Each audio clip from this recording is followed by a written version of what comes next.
हाँ भाई पण आज तो शुक्रवार है। हाँ તમે રવિવાર આવો ને વાંધો નહીં। અરે મોજ કરો ને ભાઈ, આપણા ઘરે હારું હારું જમવાનું બનાવી રાખજો તમારા હાથ। ભલે ભલે આવો રવિવાર આવો। ભાઈ આપણો ભાઈબંધ ઓલો ચિરાગ છે ને એના ઘરે રવિવારે મહેમાન આવવાના છે અને એ રવિવારે સારું સારું જમવાનું બનાવવાનું છે। તો તારો શું વિચાર છે? હવે વિચારવાનું શું હોય ભાઈ, આપણું બહુ ખાઈ ગયો છે રવિવારે એમ એના ઘરે મહેમાન આવવાના, મહેમાન આવી તો આપણે કઈ ખાવાનું ના નહીં પાડે, આપણે હટી હટી ખાઈ લઈશું આજ। હાલ ભાઈ ચિરાગના ઘરે આજ રવિવાર થઈ ગયો છે અને મહેમાન પણ આવી ગયા છે, જમવાનું થઈ ગયું છે, તારો બધે જમવાનું પૂરું થઈ ગયું છે। એમ પૂરું કેમ નહીં થાય જમવાનું? મારા ઘરે હું જમવાની ના પાડી લાવ્યો છું। હાલ હાલ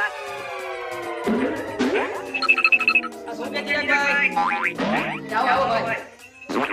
ઓકે ભાઈ હારું ને? ઓકે ભાઈ હારું ને? અરે હા ભાઈ મોત તો કયો મેં ભાઈ વાત સાંભળી તારા ઘરે મહેમાન આવવાના, જમવાનો પ્રોગ્રામ ગોઠવ્યો હતો। હા ભાઈ આજે મહેમાન આવવાના હતા પણ એ કાલે શનિવારે જમીન વયા ગયા।